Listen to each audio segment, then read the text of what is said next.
Hi friends, this is Mayur. you're watching beyond Bollywood plus.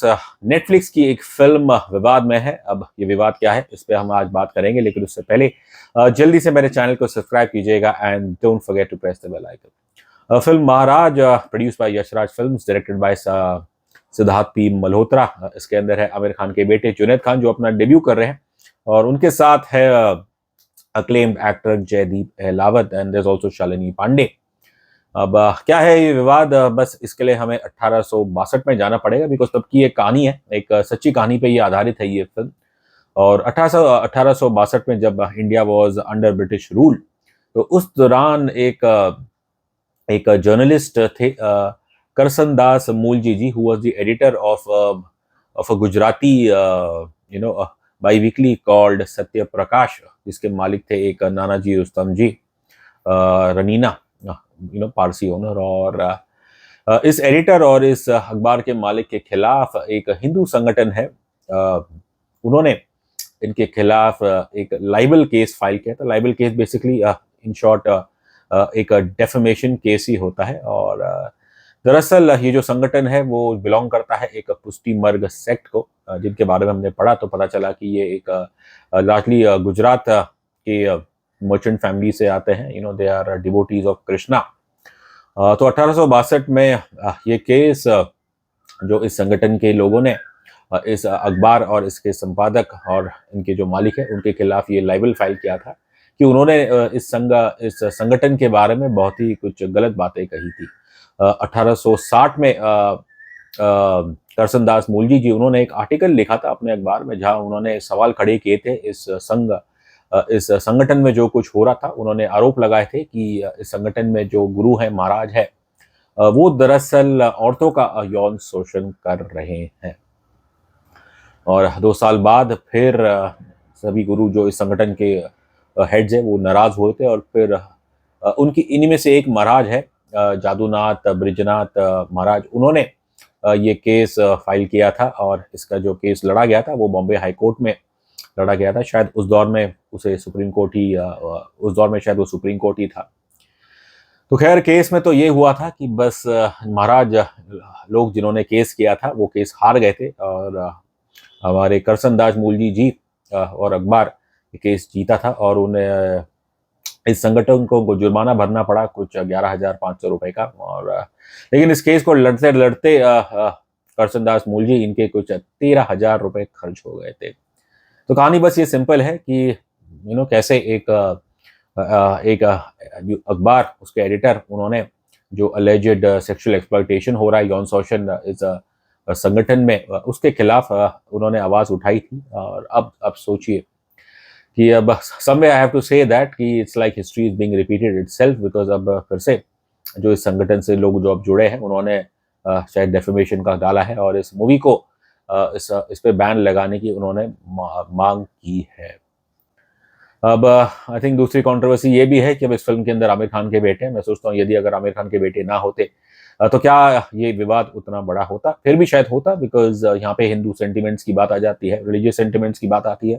तो हमारे देश में अलग अलग जो भी संगठन हैं, from spreading across various religion, वो सब एक हो जाते हैं, और वो ऐसी फिल्म हो या वेब सीरीज हो, उनके खिलाफ वो आवाज़ उठाते हैं।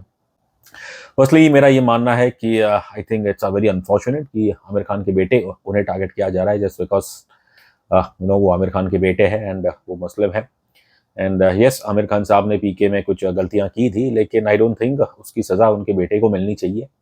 और Junaid is playing this character Karsan Das Mulji, और जयदीप अहलावत है, शायद वो जादूनाथ जी का कैरेक्टर प्ले कर रहे हैं। मैंने अब तक ये फिल्म देखी नहीं, तो पूरी तरह पता नहीं है। बट यही है, we are very surprised by this social media outcry. और जो संगठन, हालांकि हर एक का अधिकार है इस देश में, वी आर अ डेमोक्रेसी, कि आप अगर आपको कुछ चीज़ आपत्तिजनक लग रही है, आप इसके खिलाफ कोर्ट में कंप्लेन कर सकते हैं, जो कि हुआ है।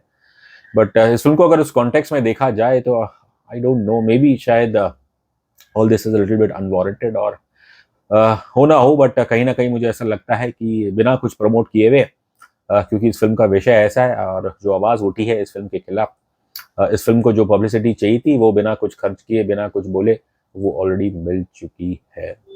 और इंटरेस्टिंग बात यह है कि इस केस में, अब जैसे मैंने बताया, करसन दास मूलजी जीते। हाँ, लेकिन एक ये ज़रूर है कि उस दौर में तो हम गुलाम थे और जो ज़्यादातर कुछ होता था कि अंग्रेज़ों के कोर्ट में जहाँ जज और वकील जस्टिस इन्हीं के होते थे, ज़्यादातर हमें न्याय नहीं मिलता था। तो उस हिसाब से आप कह सकते हैं कि देयर कुड बी डाउट कि शायद अंग्रेज़ों ने इस केस द्वारा once again they use this case to divide India on religious and ethnic lines.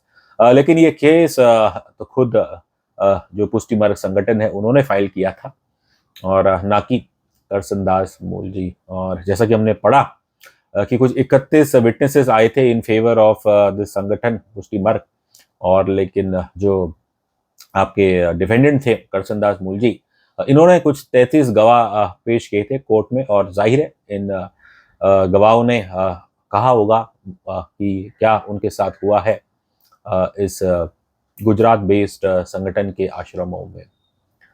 तो बस खैर ये थी इसकी कहानी कि कैसे सेक्सुअल एक्सप्लॉयटेशन के चार्जेस लगाए गए। They were accused of sexual exploitation of women.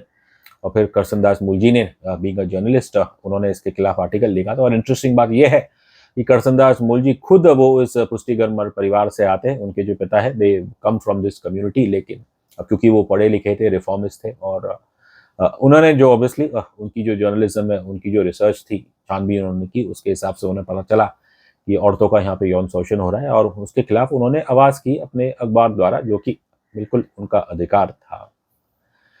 तो खैर देखते हैं, अब फिल्म तो शायद कल आएगी। अभी जितना जो बवाल मचा है, क्या इस फिल्म को रोका जाएगा? अगर आपको याद हो, कुछ साल पहले रिलीजियस सेंटिमेंट्स को लेके राइवल अमेज़न प्राइम वीडियो उनका जो शो था तांडव, उसके काफ़ी बवाल हुआ था, और इनके ऑफिस में लोग नारे लगाने भी गए थे, और फिर उन सीन्स को एडिट किया था, एंड तांडव 2 जिसे आना था वो तो अब तक आया नहीं है।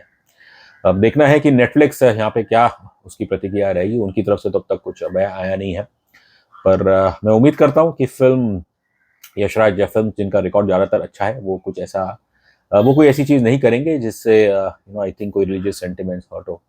और कुछ साल पहले यशराज की शमशेरा फिल्म आई थी, उसे भी कुछ लोगों ने एंटी हिंदू फिल्म करार दिया था। लेकिन अगर आप if you are a sensible person, जब पूरी फिल्म देखिए और फिर आई थिंक आप अपनी ओपिनियन बताइएगा।